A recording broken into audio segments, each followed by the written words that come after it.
Wayne Swan has marketed the most recent federal budget as one for the battlers, but it's certainly not one for the beer drinkers.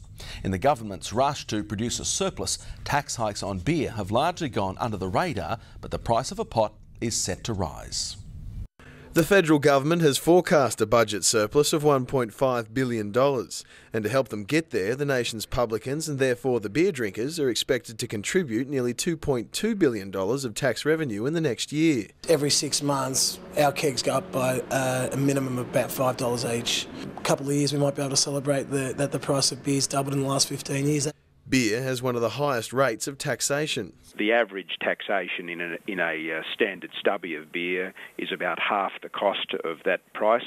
On a pot of beer, the average taxation is about 63 cents in every pot you drink. That will only increase, excise on beer to automatically rise every 6 months. There are invisible hikes in the rate of alcohol taxation and increases in excise that happen every 6 months, whether we like it or not.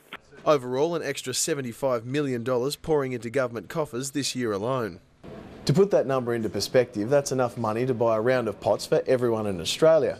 But it's also important to remember that the social cost of alcohol abuse in this country is estimated at over $30 billion each year. And there's a lot of people that would say that increasing the tax on such a potentially bad thing is good policy.